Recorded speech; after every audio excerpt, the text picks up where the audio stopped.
And good evening to you once again, dear ladies and gentlemen. Welcome again to the Shadow Gallery. I am, as always, your host, James Donnelly. And it's Monday night, so you know what that means. That means it's time for new comics, bitches! So, first, I do want to say thank you for everyone who thought that the last video was a good idea as far as the old versus the new comics, if you can really call it a versus. Not really an argument per se, just more of a perspective. And that had a pretty good turnout from you all. So for those of you who regularly watch, and you had a lot of interesting things to say, and I hope that those of you who do make videos here, I hope that you maybe this could be another kind of community thing that we could all do. We could do our own little take on it. See what each other has to say about it. It'd be interesting, I think. Second of all, I was going to do a whole separate video on this last night, but I decided not to. I didn't really want to jump on the bandwagon, but I just want to say goodbye to Tony Scott. Not my favorite director ever, but certainly kind of a pioneer of kind of the commercial movie style, I guess you would call it. And for good or for ill, that's been with us. And obviously, when in the face of a tragedy such as his own, which was namely he had an inoperable brain tumor, and it was going to kill him eventually, which is why he decided to jump to his death. There's a part of me that is angry about that, because, those of you who know people who have had this kind of disease, that had cancer, obviously my mother, just from a personal perspective, it makes me kind of angry, only because, she didn't kind of opt for that way out, because I don't know if anybody had really gotten their chance to say goodbye. And I think that's what makes me angry about it. But I mean, if you look back on the man's films, if you see pretty much everything post 1990, when he started doing films like The Last Boy Scout, which is one of my favorite action films, certainly of the 90s, and True Romance, of course, probably one of the best, certainly one of the best films of the 90s, I would say. And later on, then with films like Crimson Tide and Man on Fire, Enemy of the State, which is not again, some of these aren't great films, but they're really, really good films. And it's just it's sad that he's gone. So I just want to give kind of my own 2 cents on that. But otherwise, let's get into comics. So up first this week is Daredevil number 17. So this was basically a one-off in which Matt, bitter and a little disdainful of Foggy kind of dumping him, per se, he remembers back to a time when kind of Foggy wasn't kind of holding up his end of the law practice that they share. And all involving this videotape, and of course this is one of the it's just after Karen Page left for Hollywood, and there was kind of a vacuum that she had left, and that kind of permeates this a little bit, and suddenly Stiltman attacks. Most people tend to regard Stiltman as just kind of a silly, gimmicky, kind of Silver Age villain. Someone who isn't of much consequence in this time. The really interesting thing that Mark Waid did was he actually took time to explain some of the inner workings of Stiltman and actually made him a much cooler villain than he had ever been, really. Because, yeah, a lot of people just kind of view him as a joke of that era. He's giant, hydraulic stilts. That's his gimmick. Stilt man. But the way that he built the stilts and everything like that, and how he used them for strength, and how they were also, of course, a disadvantage, and how Daredevil ultimately takes him down and saves Foggy's life, is just really interesting and very telling, and it really gives Matt, and this whole videotape shows literally, this medical procedure, if you will. I'm not really sure how well rooted in science this whole thing is, but who cares? It's a fucking comic book, and it's basically allows Matt to see something he never saw, and probably the one thing he wanted to see the most, which was his father's final fight. So when everybody said that he was going to take a dive, and of course he didn't, to make his son proud, I mean, that was, obviously, it's a fundamental moment in Matt's life, as his progression from, just kind of super-powered, law student to, an avenging hero. And, it was a really nice chapter for this, and how he's determined more than ever to kind of make sure that he and Foggy kind of get back together, and that whoever's setting him up is going to go down hard. So it was just and of course this issue had a kind of a guest appearance by Mike and Laura Allred, with Mike doing the art and Laura doing the colors. And the colors are really nice and vibrant here. They're a lot different from what we've been used to seeing in Daredevil. They've usually been very dark, and at least in the last couple issues, and just kind of the Marvel palette overall, it's been kind of a little bit darker.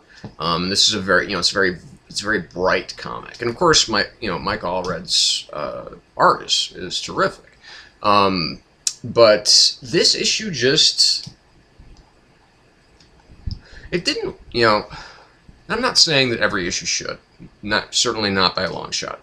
It's still, it's a terrific, solid issue, but it just, I wanted it to grab me. But that's what I always want of Daredevil. I always want this particular run of Daredevil to really grab me, and say, oh yeah, that was awesome. I'm so, I'm so psyched that this comic is out there, and that I read it, and it was just, shit, and it made me feel good, but it just didn't, it didn't blow me away. I guess is, and that's partially on me.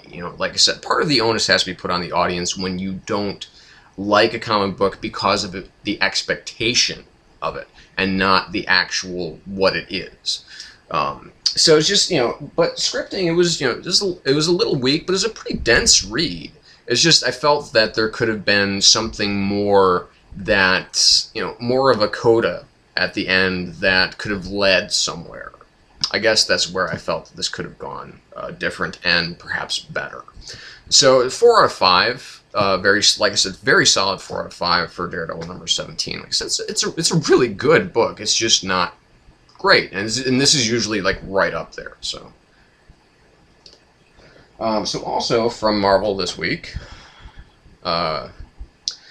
we have Avengers vs. X-Men number 10. So this is the second to last issue. Of course, the next one's going to be in a month, because they've been grinding them out pretty regularly. And this one's written by Ed Brubaker, and of course the art's by Andy Kubert. And basically what we have here, this is the way that I sum it up, is that Cyclops shows up to Kunlun essentially to kill Hope, or make her come back, so that she can do his bidding. Emma is making some of the X-Men who aren't really kind of agreeing, kind of on her side of things, kind of forcing them to kind of think happy thoughts. And, including Magneto. because anybody who's just not down with the program had better get down with it, or else, Emma's going to make sure that they're in for some serious trouble. And Hope rides a dragon, and she kind of not punches, but essentially not quite teleports Cyclops to the moon. Now, whether or not this is the blue area of the moon, where Jean Grey originally died, sacrificed her life, or Phoenix posing as Jean Grey, again, I'm not really sure how that all was supposed to have worked out. But yeah, that's really all I have to say about this right now. I'd like to do, when this is all over, I'd really like to do kind of an in-depth study of how kind of epically wrong this whole series has gone. And of course, issue 11 is, hinting at a major death. People are kind of placing their bets. If you go to Newsarama, there's a top 10 list of who they're thinking, is going to die. And, the three most obvious contenders, for this are Cyclops, Emma Frost, and, of course, Professor Xavier. Because Professor Xavier does say, I'll do whatever it takes to stop Scott. And it's just, if you took this comic and just made it between these people over here and these people over here that have these differing worldviews, this would probably be a really good and probably pretty resonant comic. But because it's taking and it's really, really, really fucking with a lot of characterization in the main title. Because, essentially, Caps and the Avengers, they're kind of crypto-fascist, and, you have the X-Men, who are kind of, they've been severely,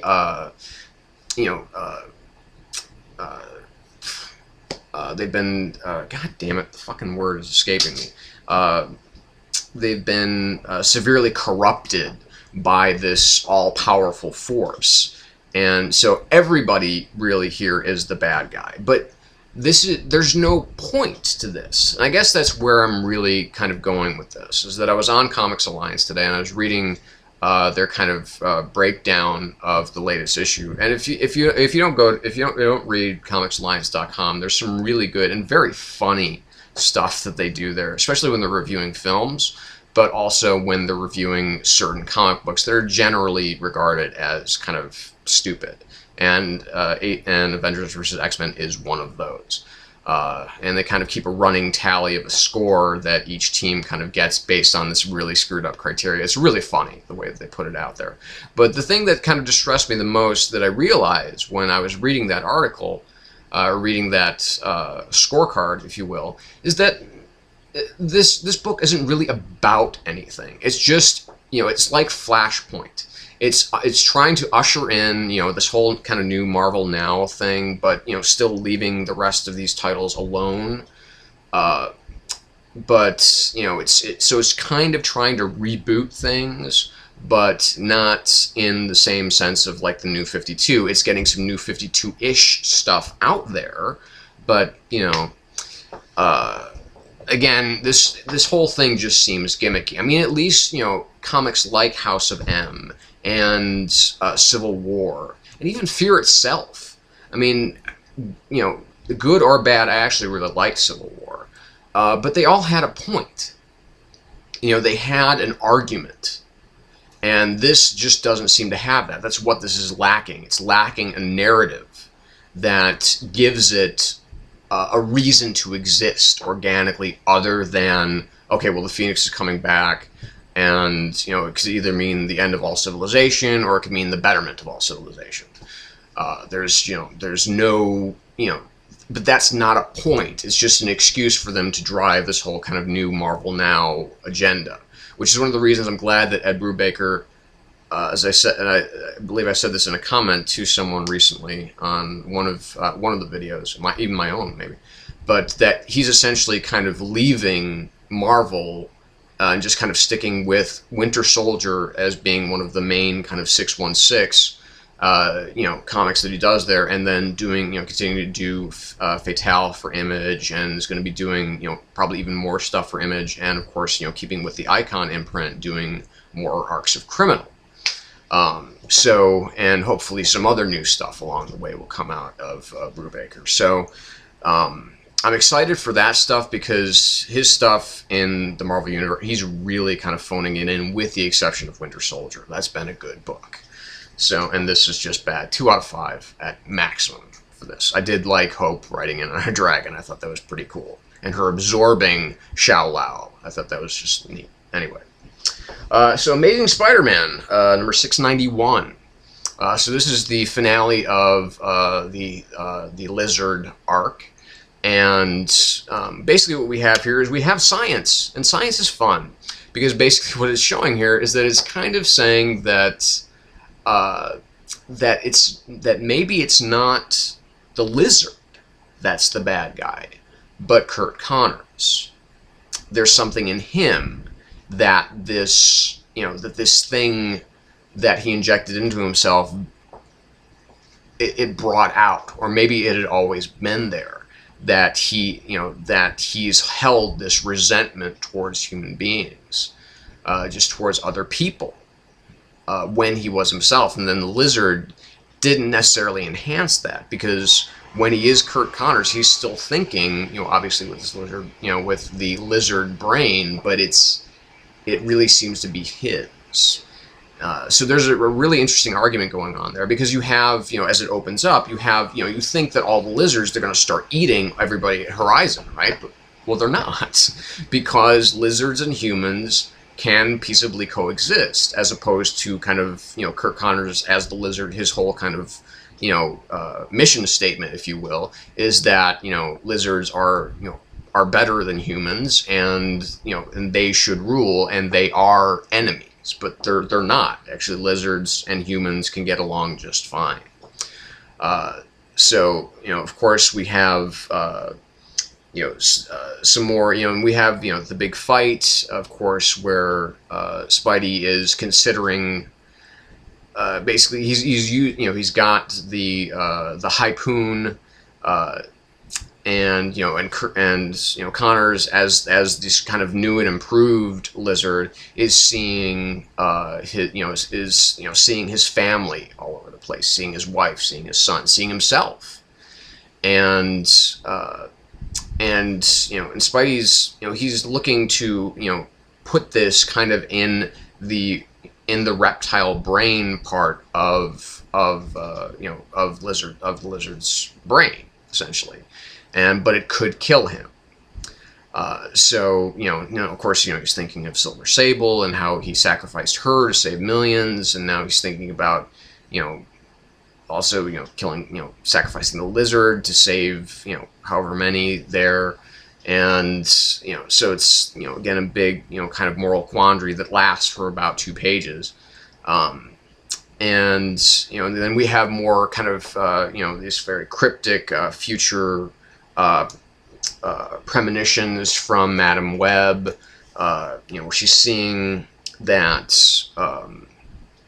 that there is still, that the web of life is still kind of going to unravel, regardless of what Spider-Man has just done. And of course we have, the Kingpin's inside man at Horizon, and they're putting up basically the kind of spider blockers, that they use during Spider Island, because essentially, I guess the next big thing for Kingpin to do is somehow go to war against Spider-Man. Well, once the harpoon is delivered, and of course it doesn't kill him, but it doesn't revert him back to Kurt Connors, so he's put on the raft. And as Spidey's walking down the hall, he sees, people like Morbius, and they're kind of, especially Morbius, he's kind of apologizing for everything that he's done, and Spidey just totally ignores him. He's like, these people mean nothing to me now. But the interesting thing about this cure is that it kind of worked, and it's it doesn't work quite the way that you thought it was going to. And that was very interesting and very cool. But of course, what we get at the end of this is that we have this, we have down in Mexico this guy, Devil Spider, and who, kind of resembles Tarantula. And I'm thinking, okay, well, what has he got to do with, the old guy, he had like drills in his feet and stuff like that. Well, he's got like knives, he's got a fucking Uzi, and he's, mowing down, these like cartel goons or something like that, because they're selling on his, on his turf. And I don't know whether it's, see, that's the strange thing, is it's not really determined whether or not he is, his own like kind of, crime lord down there, but that he is, or if he's just some kind of like maybe weird vigilante. I don't think so, but it's never really clear exactly what he is. And of course, when the talk comes around to the Hobgoblin, it turns very strange, because we have the reintroduction of a long thought dead character. And that to me was pretty exciting and interesting, because, I remember when he was supposed to have died. And, so that's, this is one of the interesting things about Dan Slott's run, is that he does help to kind of redefine villains, and, and help kind of bring back some older ones and make them better. So this definitely had me, kind of kind of more enthusiastic about the future. Again, I'm not sure if the next arc is where this whole sidekick Alpha is supposed to come in, but I'm not really terribly worried about that, because this was still, this was still a good book. This was, I think, I think it was better than some of the previous issues, because it had something more to say. It had more of an emotional impact on me. So I think that I think it's starting to go back in the right direction. I think Dan Slott's kind of trying, maybe kind of course correcting a little bit and getting back on track for himself. And so this was a very solid 4 out of 5. Kevin Coley's art actually looked better in this issue than it ever had previously, which I thought was a big surprise to me, even though it definitely, obviously with Klaus Janson inking, it definitely still had some of the Klaus Janson look to it. So that's kind of it for Marvel this week. So we're going to go back into the independents, and we're going to start with 2 releases from Valiant, which has been, to me, very exciting that that Valiant has been rebooting all of its comics, or not all of them, but certainly quite a few of them. We've got a couple titles now. We've got Harbinger, we've got Exo Manowar, we've got Bloodshot, we've got Archer and Armstrong, and there's some other ones that are coming up. I don't remember exactly what they were called or anything like that, but we'll find out soon. So anyway, what we're going to start off with is Bloodshot number 2. Is that basically Bloodshot, he's kind of been incapacitated, since the events of the last issue, and he starts, of course, it starts with a memory of his, a false, implanted memory of his, in which he sees his own son die, in this kind of crazy way, and and this kind of wakes him up, kind of brings him out of his, kind of unconsciousness. The only way to kind of render him unconscious, again, is to shoot him in the head, and he's surrounded by these soldiers. And, we're not, and one of the interesting things about Bloodshot is that we don't know yet who the good or the bad guys are yet in this book. But Bloodshot eventually does kind of free himself, thanks to kind of the memories that he's seeing of all of, like, his different memories, his wives, his children, they're all kind of acting as kind of like almost a Greek chorus, and kind of giving him information that he needs, and as he's kind of fighting his way out of where he is, in this plane, and turns very violent very quickly. You can see why Bloodshot is, such an efficient killing machine. And of course, you have the kind of the mad doctor who did abduct him so that they could download his memories, so they could see what they had him doing. And apparently, some of that shit, we see some of that. We see some POV stuff, from Bloodshot's point of view as they're watching it on the computer, and they're seeing kind of the things that they've done. So this doctor seems to be kind of protective, but again, we're not sure whose side anybody is on here.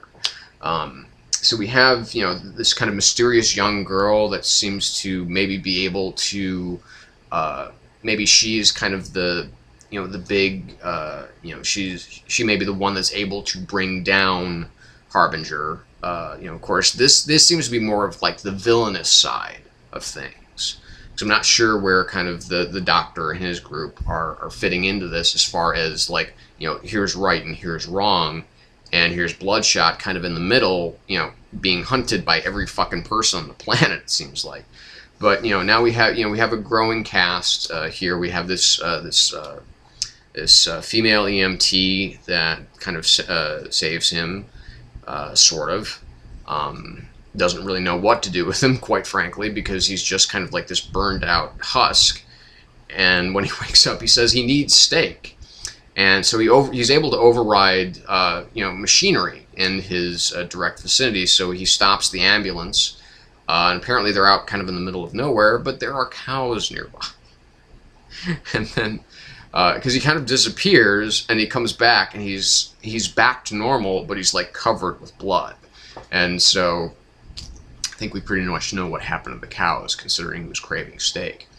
And it leaves off this very kind of weird panel. I don't know if they kind of meant this to look this way, but it seemed like these two kids are like playing catch, like out in this kind of like cornfield in this kind of middle of nowhere area. One of them seemed to have no pupils in their eyes. I don't know if that was honestly just maybe a coloring flaw or something, or if they really were supposed to look like they had no eyes. So I was a little bit curious to see how that went, but it's again, I'm really getting sucked into a lot of these titles because they are really new and fresh, and I think that that these characters, they're really interesting to me. I'd like to find out more about them as things go on. And Duane Straczynski writes a really good comic, and I forget the name of the artist again, but some damn fine art here as well. So this was, again, a very solid 4 out of 5 for Bloodshot number 2. Harbinger number 3. Basically, we have a lot of exposition here as Peter Stanchek is brought into the Harbinger Foundation, and basically he's initiated into the way that they do things. It's based, Toyo Harada's whole kind of Eastern influence is very, very prevalent in the Harbinger Foundation's foundation. Basically, it's all kind of built around this kind of very Eastern, influence. So, the teachers, he has to call them sensei, and each of like the grades, they're kind of it's not freshman, sophomore, junior, senior type of thing. They all have these Asian names to them, and to each kind of ranking. And we get, as we kind of go around the school, we get this little trip, of this, this one woman who is like an empath, if you will. She's kind of their resident psychologist, and she's there to kind of probe into Peter's past. And we see Peter as he's used his abilities in the past when he hasn't had control of them, affecting people around him that he cares about, his father, for one especially, and just people in general that are around him that he knows he doesn't have control over his powers. And they kind of his mother kind of takes him off to a hospital to kind of get out. Kind of get out. I mean, she doesn't say it like that, but that's definitely how she means it. And things get pretty heated around the dormitory because basically Peter is despite the fact that he's inexperienced with using his abilities in a more kind of, offensive, defensive mode, in kind of a fighting style, if you will, he kind of uses them reflexively, and he's pretty good at it. He's very strong, and that's where we get to the bleeding monk, and Harada goes to visit him, and the bleeding monk has some more portents about the future and sees that Peter Stanchek is the Great Destroyer. And that's maybe part of why he's been brought into the Harbinger Foundation, is to kind of get himself out of that. And then in the end, we have this really strange coda with this kind of online gaming, this fat chick who's kind of online gaming, whose name is Faith, apparently. And I don't know if this is a reference to maybe the old comic or something like that. This character, who exactly this is supposed to be, but I was left a little really confused. I should say, not little. It was really confusing at the end there, because where it should have ended, where it felt like it should have ended, which is when he's like about to face down like a good amount of the student body of the Harbinger Foundation, and that's where it felt like it should have ended. But then it had this weird coda. And it's basically this. They're talking over the computer, and this. The person who's speaking to the fat chick. They're kind of have you ever felt special? That type of thing. And so it's kind of hinting is that that she'll be somehow a player in the future of how Harbinger is supposed to play out.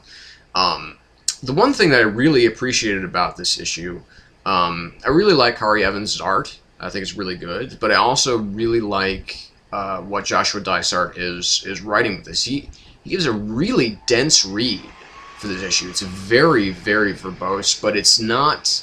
None of it seems wasted. It feels like it's very. There's a lot of information, but it's all very important. And this, like I said, it's a very dense read. And more often than not, I will appreciate that as opposed to a very sparse read. So, I mean, because it took me, a couple of readings to kind of get a lot out of this. So, this issue, I was very, very pleased with the way that it came out. I'm really, really looking forward to more, to more into this world, because I'm very interested in this world that they're creating, and all these different types of people with psychic ability. You have kind of like these electrokinetics, and they can just do all of these different things, as opposed to just being telekinetic or telepathic. There's more specialized, like categorized versions of their telepathy and their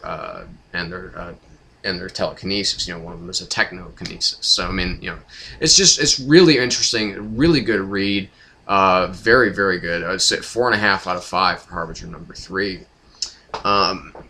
Jennifer Blood, number 15.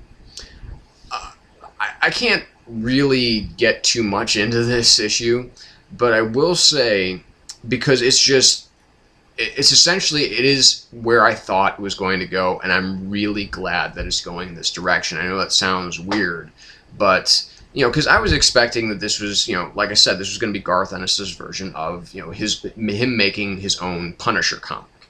And for the first arc, yeah, it really felt that way. But then as things started to progress, you start to see that there's something much darker going on within Jennifer. And that she's losing it in a big, big, big way. I mean, the whole thing with her husband, and kind of being, maybe involved in this swingers thing, with one of his old girlfriends. Well, basically, she's decided that she's going to put a very permanent stop to that temptation. That nobody's going to break up her family.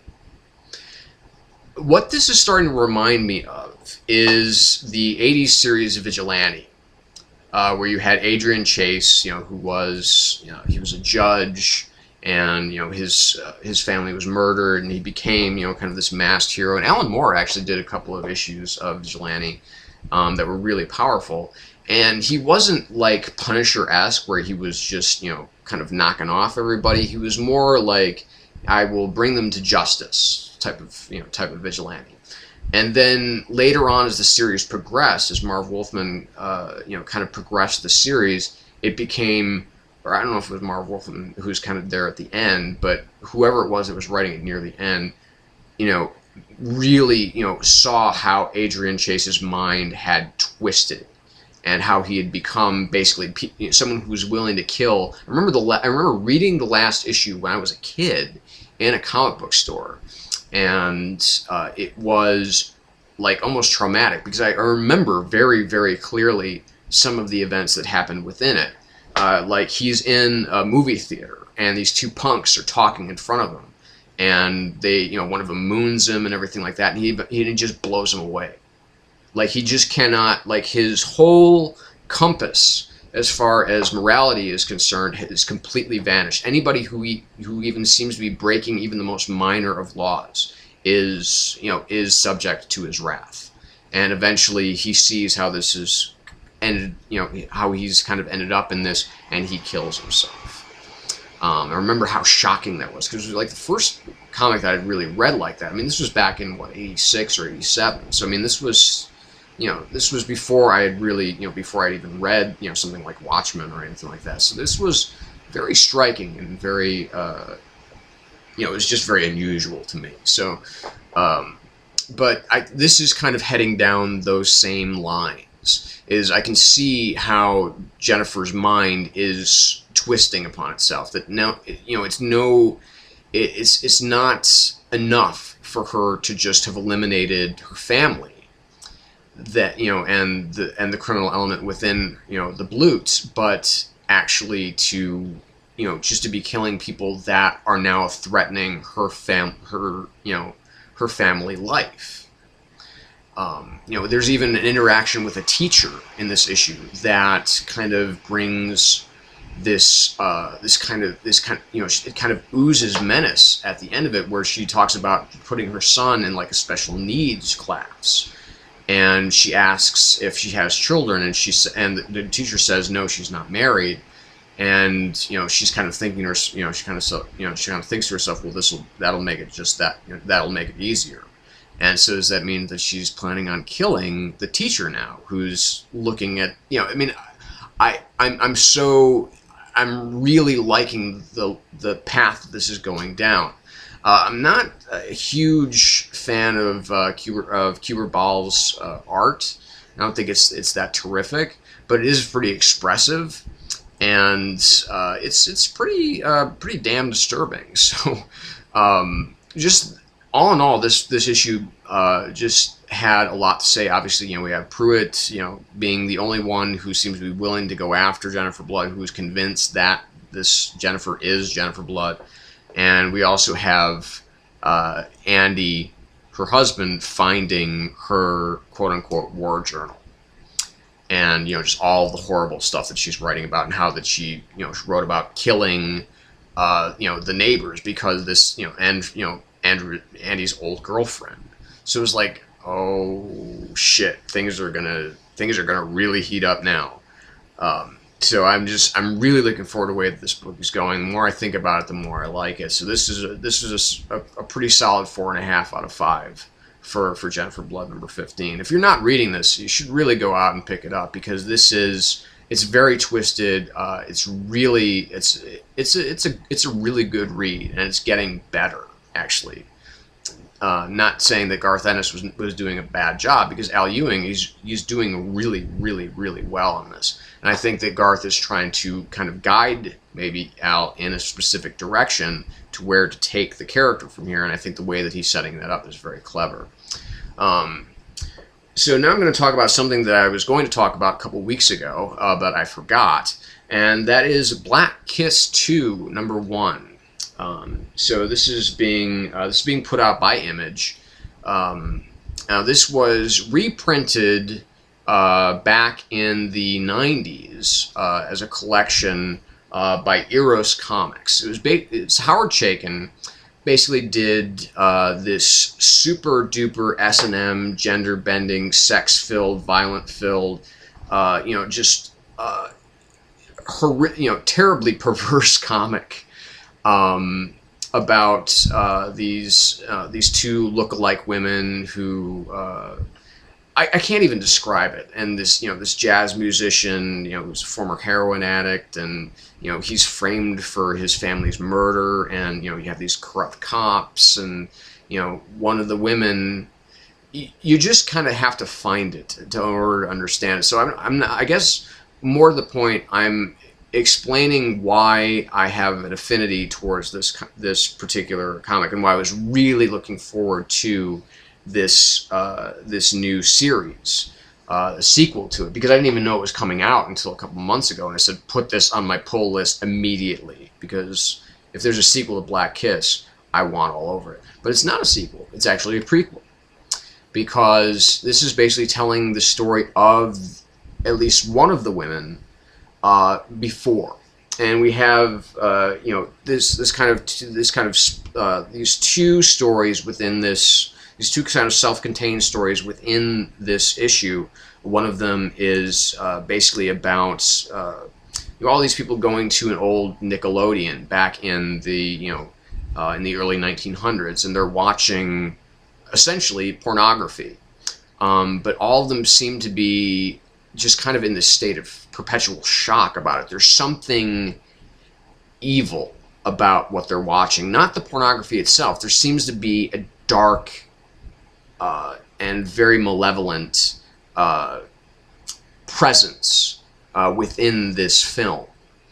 And it may have to do with what is part of the main plot in Black Kiss, but also then there's the second one. The second story takes place aboard the Titanic, and as it's going down, and you have this kind of this film star, this silent film actor, who is a real hit with the ladies, and there's this beautiful woman who appears before him, and all of a sudden goes entirely like hentai on his ass, quite literally. And this is not for the kiddies. Black Kiss has been and always will be a pretty damn X-rated comic. And this book was just all sorts of fucked up. And it was kind of like gleeful in the way that it was perverse. And so I really liked that. I appreciated it. It's not a very particularly well-written story. Of course, it's Howard Chaykin art, so it's really lovely to look at, even when it's really, really disturbing to look at.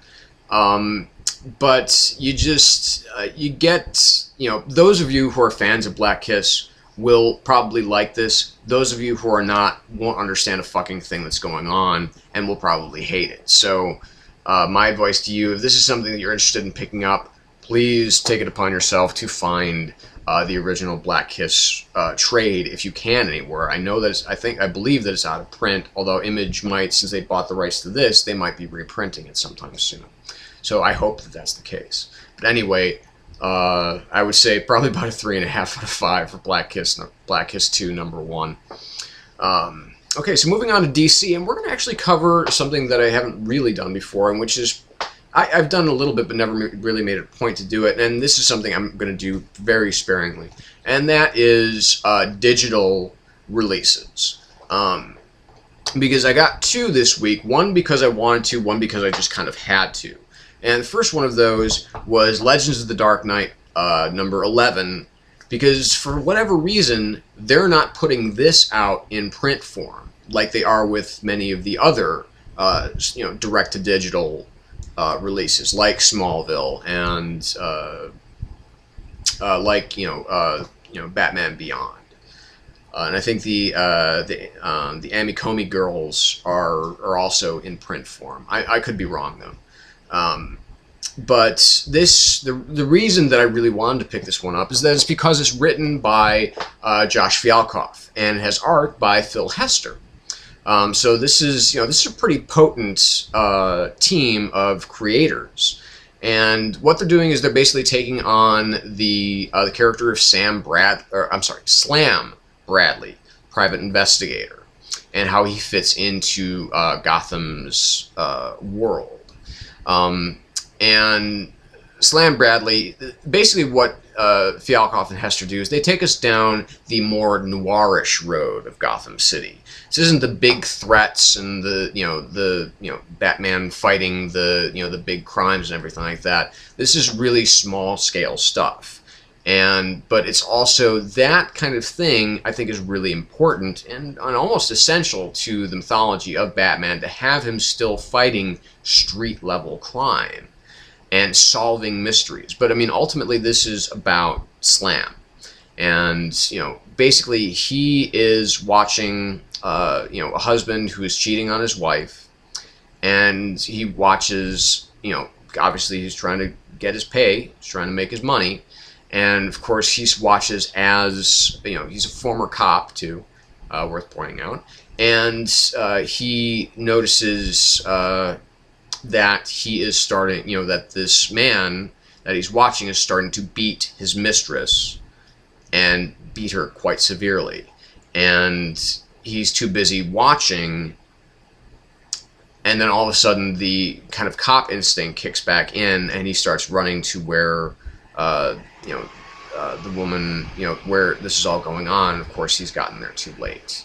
The woman is dead. The woman's been beaten to death. And of course, Slam, he's the prime suspect.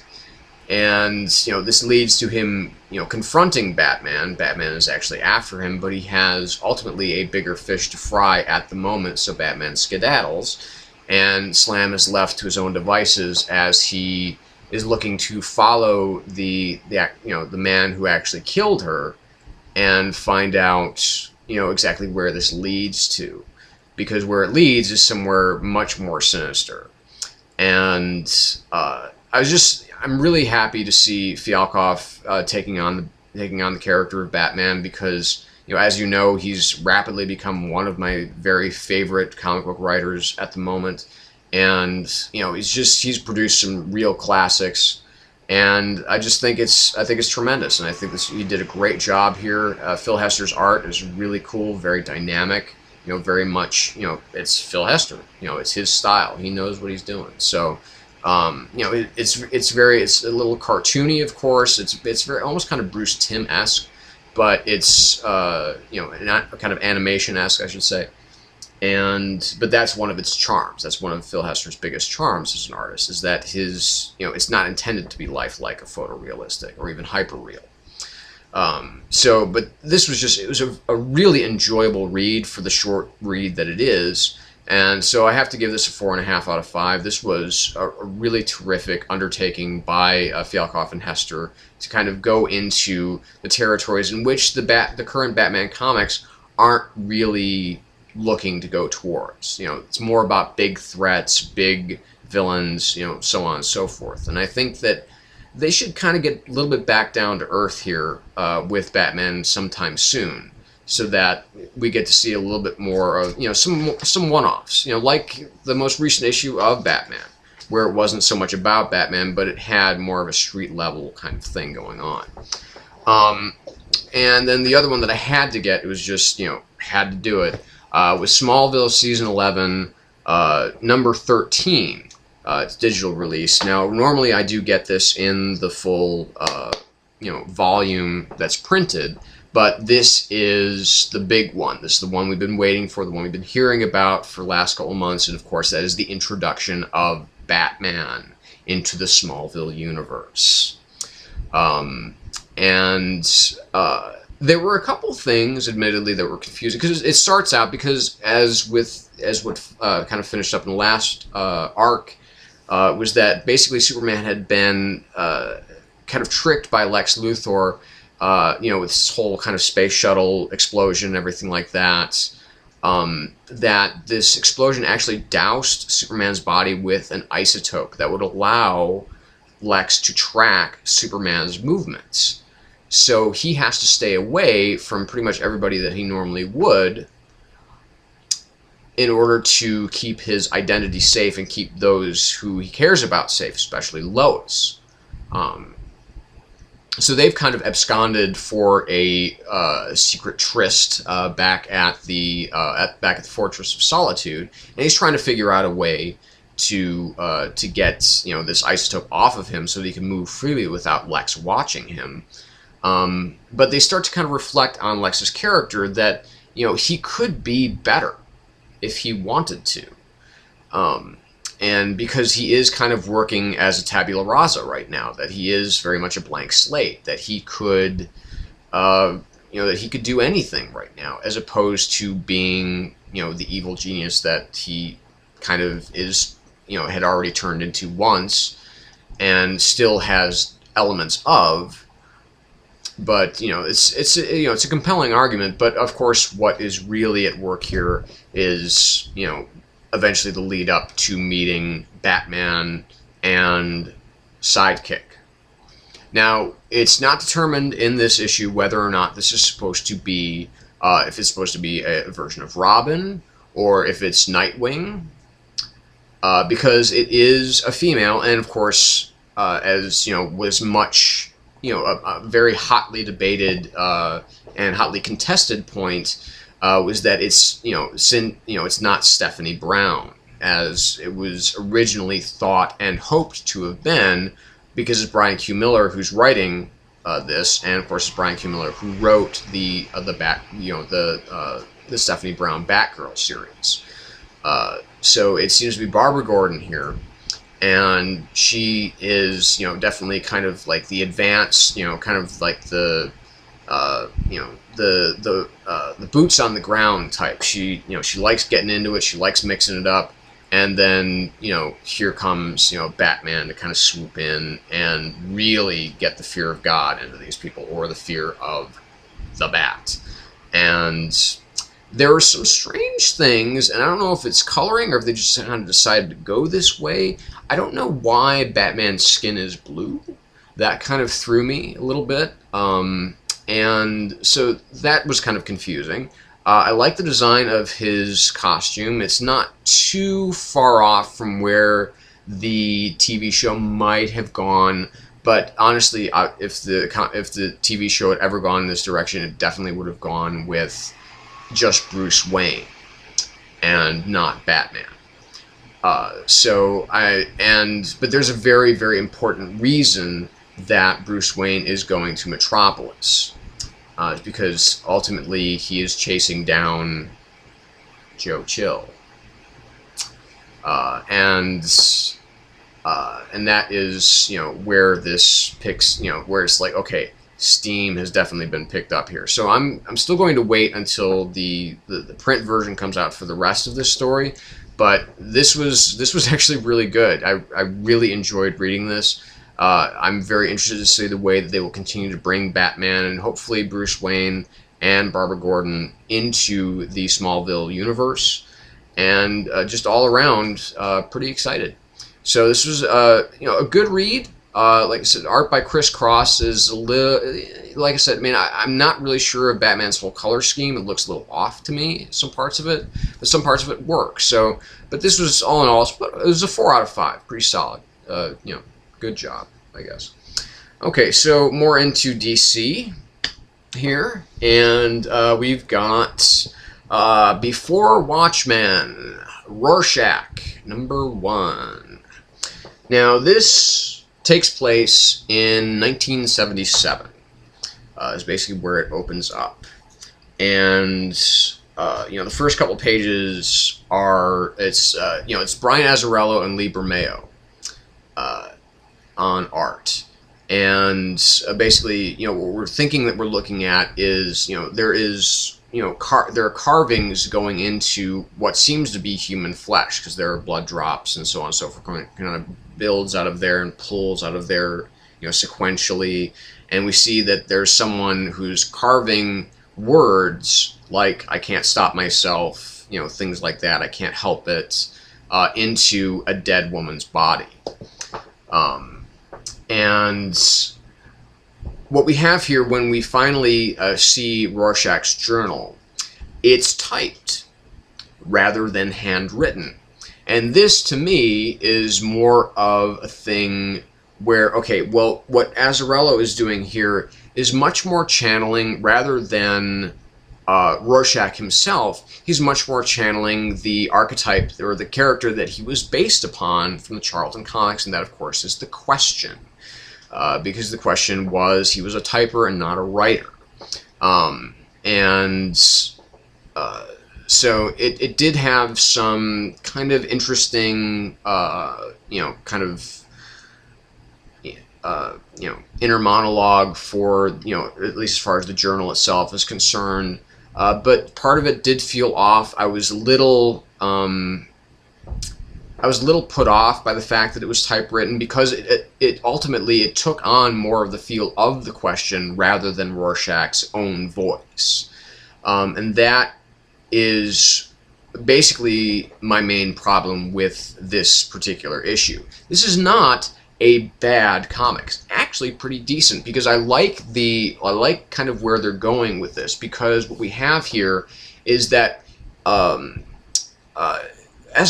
and the cityscape that Bermeo has kind of painted here is very kind of Taxi Driver-esque. It's very like, this is like Martin Scorsese's New York. It's like the dirtiest, sleaziest areas of, and the sewers. And it's like, you just feel like the filth. That's the thing about Bermeo's art in this. That's what really has me going, is that it's a beautiful issue to look at as far as from an artist's perspective, is that it looks great, and you get this feeling of just like, you are just, it's just like, it's stratifying around you, just this muck and this filth that Rorschach is following into, because he is looking for kind of like one of the gang bosses. It's like this horribly, almost like his face has been burnt off. It's very strange. But his language is very inappropriate.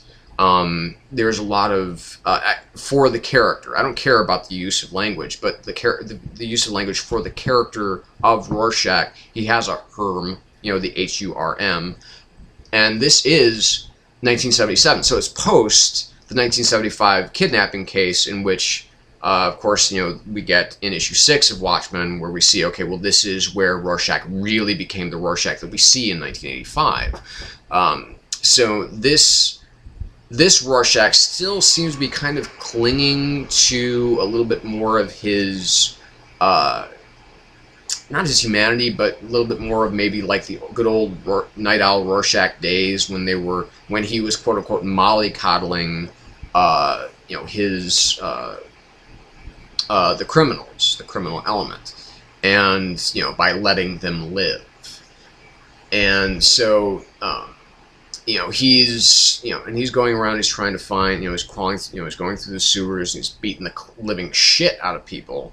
And, ultimately it may be kind of like, well, these are just small fish, but the big one I'm definitely going to, seriously do some serious damage to. But I get the feeling that this is, again, it's a tale that Azzarello wanted to tell, but didn't really want to do it, didn't really set out to do it with someone like Rorschach. He probably set out to do it with someone maybe very original. And the fact that it is, that it takes place in these dens of iniquity, like these, these porn stores, and the areas of New York, like Times Square, where the hookers hang out and everything like that. I mean, it's just, like I said, it's very scummy, it's very sleazy, and that's where the issue really shines, is with keeping that kind of motif going. And then, of course, you have the police's kind of hunt for this guy that they call the Bard, because of his, his writing almost like kind of poetic statements into these discarded prostitutes' bodies. So again, this it has, like I said, this has this kind of Taxi Driver, Dirty Harry, kind of generational feel to it. So the capture of that time period is actually quite strong. But it's where it actually is a Rorschach tale is where it kind of falls apart. So I'm very of two minds about this issue. There were parts of it that I really admired what they were trying to do, but in the execution of it, how they did do it didn't come off that well. So to be fair, more in deference to Lee Bermeo and the general kind of mood that Azzarello is trying to set, I would give this a 3 out of 5. It's certainly not as bad as the more recent issues of before Watchmen, but it's still nothing can top the original. So I mean, this whole exercise just seems pointless in and of itself, and but that's the way it's going. So finally from DC this week, Batwoman number 12. And so we have Batman. I'm sorry, God damn it. Okay, it's tattooed on my wrist. It's just on my mind. So you have Batwoman. You have Wonder Woman. You have the return of J.H. Williams to art. Automatically, you've got a 4 out of 5. You have two of DC's strongest female leads right now, and that's including characters like Batgirl and the Birds of Prey and so on and so forth. Because I mean, these are two very strong characters. They're very solidly built. So we have kind of this meeting of urban myth with Bloody Mary, and you have this meeting of Greek myth with Medusa, or Gorgon, I should say, and all these things, and you have the DEO, and you have werewolves, you have Agent Bones, and you have Maggie is kind of getting her ass handed to her at a press conference when she is trying to really reach out to the people who've their children are missing, and she is just they're getting no sense of the people are getting no sense of any kind of closure on this. And it's not Maggie's fault. It's just this is a supernatural threat that she's dealing with. So there's no way to really categorize any of this. And of course, Kate turns to Maggie kind of in her time of need, but Maggie is much more interested in what exactly she had to do the night that they first made love. And of course, she was out being Batwoman and actually facing down and facing Maggie down. So, basically she can't answer the question, and basically Maggie kind of kicks her to the curb by saying, don't come back until you can answer the question. And of course, with this, we also have, Colonel Kane and the rehabilitation of Bats. I mean, as far as story is concerned, I mean, basically what we have here is that these two, this urban and Greek mythology are somehow tying into one another within the context of this comic. And so ultimately what we see here, I mean, obviously by having Batwoman and Wonder Woman, that if we're having this split narrative, that eventually, by the end of the issue, they're going to meet. And when they do, obviously, I mean, it's nothing huge, but it's like, oh boy, I can't wait. And of course, I mean, J.H. Williams' art is just astonishing. I mean, it is such a beautiful thing to just pour over. I mean, and this is a very dense book from W. Hayden Blackman and from Williams that they've written together. I mean, it's just terrific. I mean, this was a really good issue of this comic. Reminds me of kind of when it first started. It's much more linear progression. It's kind of gotten away from everything that the last arc was doing, which I'm really thankful for. The whole kind of disjointed, split narratives, everything like that. I mean, having 5 or 6 different narratives in one comic is very disorienting, especially when it takes place at different times. But now it's back to more linear progression, more linear storytelling, even if it does have a split narrative, or a dual narrative, I should say. So, and they both obviously have a real handle on the character of Wonder Woman. So, I'm really excited about where this is going.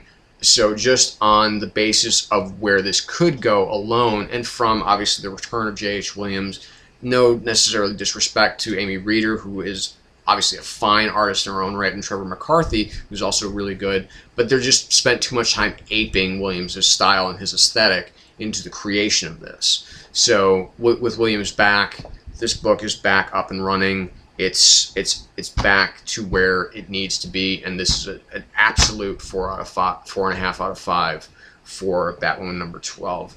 Excellent, one of my picks of the week. So that brings us to our picks of the week. This was ultimately kind of pretty easy between the two that I'm about to get into, but here it goes. So we have Fatale number 7. So basically we have Miles and we have Josephine. They're obviously she's at her house, and so is Susie, the wounded girl, and Josephine is very, very interested in this film, and it's whatever is on it. The context of it are very sick. We're looking at potentially a snuff film. We're looking at potentially some kind of cultish behavior, and that of course is where Josephine's kind of, not her expertise per se, but obviously the mystery of who she is and what exactly her presence means is somehow tied to this, because we have so this is now set in the 70s. We have this very, not Manson-like cult, but a little bit. I mean, it's very you have this very kind of satanic cult, of which the leader, pretty recognizable face, at least to those of you who have been reading this comic. The leader Hansel of this church, because the 70s, California, obviously a lot of weird shit was going on around that time. A lot of obviously very heavy drug culture, very heavy sex culture, and they all kind of wanted to mix together and to breed these, churches of, kind of this spiritual via body enlightenment. And of course that meant, having no inhibitions and having, obviously a lot of sex and, and obviously in this particular case, having some good old-fashioned Satanism, or whatever god they happen to be praying to. But what's really interesting here is that, in contrast to what we'd seen from the previous arc of Fatale, with the characters of Hank and the cop, and I can't remember what his name is right now, sorry, but they were kind of dragged down into the muck. They were actually, you had Hank, who was, this very much a crusading reporter, and he was reduced to, with Josephine's influence, unfortunately, his life was reduced to kind of like this babbling incoherence and like this almost hellish existence. But here we're seeing somebody who's already kind of there, who's already kind of at the bottom. He's a junkie. He is trying desperately to do what he can in this town to make a buck. And with this, we have some more new cast members. We have his kind of ex-girlfriend, who is kind of like the it girl, and this kind of Robert Evans-esque producer that she's with. And he's apparently a pretty sick guy too, which wouldn't surprise me if it was really based on Robert Evans. You have, but what Miles is starting to see out of himself is that he's starting to see that he's actually doing some of the right things. I mean, it's like before he wouldn't have really cared what happened to Susie. He really wouldn't have cared about this film.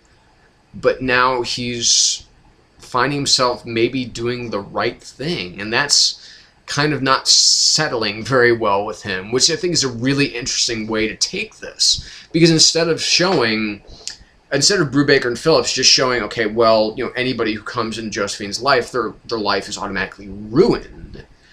And it's just taken down to almost not even the ability to exist without her. We actually see maybe the ability that she has to build somebody up and actually bring kind of the white knight out of the out of the incredibly flawed, incredibly human individual, and to make them into something more of a heroic model. So that, to me, just on its own merits, is incredibly interesting. I mean, this was an incredibly dense read too. I mean, it's not terribly often that you get this dense with with Brubaker and Phillips. I mean, this dense. This is a really, it felt like I was reading like something that was like over 40 pages long. And I'm not saying that's a bad thing, because it made me want to read more. I mean, it was so dense in the way that it was presented, and it was so, and everything that was being presented from these new supporting characters and kind of the kind of mood and the feel of the time there, they were really Brubaker and Phillips, they capture that so well. And Phillips's art is so strong, and with his own particular style, and it was a fantastic read. And it ends, we've got pretty serious cliffhanger going on, because we have those bespectacled men once again, and we have Josephine being saved by Miles, even though it's like everything in him is screaming, no, you shouldn't be doing this, but he's doing it anyway.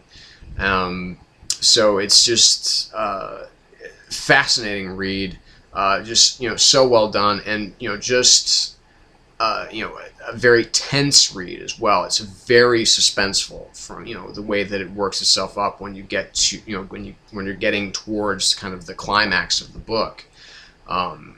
And of course, the reveal of who this Hansel is also really cool as well. So,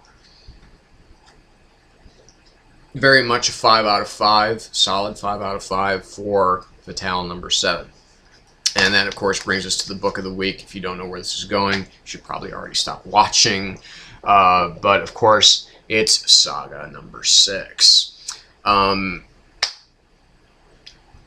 Basically, we have all of the events of the previous issue. We have with this issue we are back with Hazel. Hazel is back, giving us her her narrative, and it's her inner monologue that not obviously her inner monologue, but her recounting this story to us. And what we have here, of course, is the aftermath of Prince Robot IV, shooting the Stalk dead, and of course we have that Marco and Alana and Hazel have all they've made their way finally to the rocket ship forest. There's nothing there. Oh shit.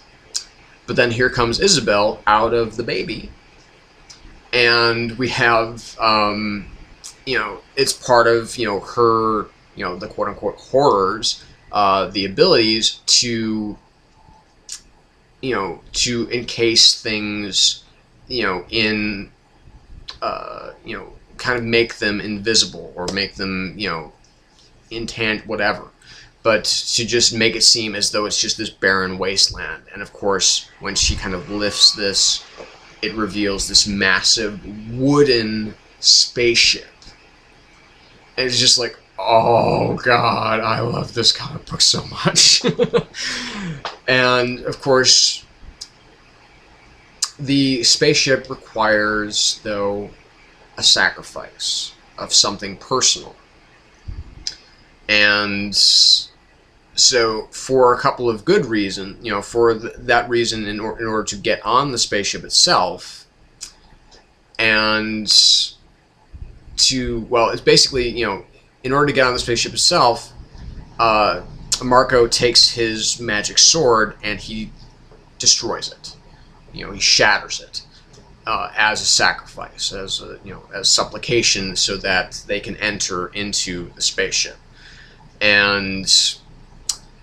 But the other reason that he gives for destroying it is really interesting as well, because basically, he's kind of dedicated himself to a pacifism And, of course, in the last issue we saw how unpacifist he can be, and how adept he can be with using that sword. And, the reason that he says that he destroys it is because, just having it around is, in and of itself, an excuse to do violence, if necessary.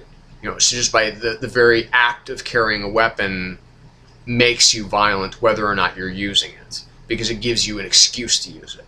So I thought that in and of itself was, it was very, very telling about his character, and it was very revelatory about the way that that Vaughn writes. That basically he creates his books based on ideas, and and on philosophies, and how these philosophies do not waver necessarily, or if they do, they do for the right reasons, as opposed to it just making, okay, well, this is this person against that person, and so on and so forth. But also we have the Will, who is calling up the Stalk, or who is actually just on the phone with the Stalk before Prince Robot IV blew her away.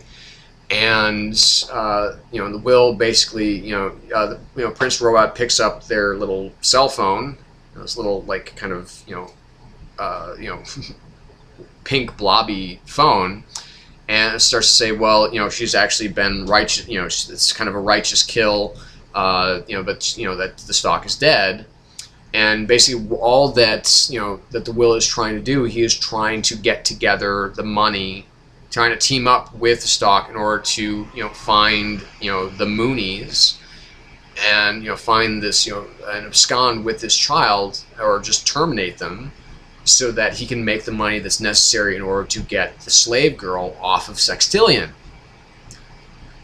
And finding out the Stalk is dead has injured the Will in a couple of different ways, and that was a direction that I would not have expected for that character to go in, as is revealed here, as you see him kind of drop, and just, is he, is he lamenting the fact that he can't, that she's dead, that he can't get the slave girl out?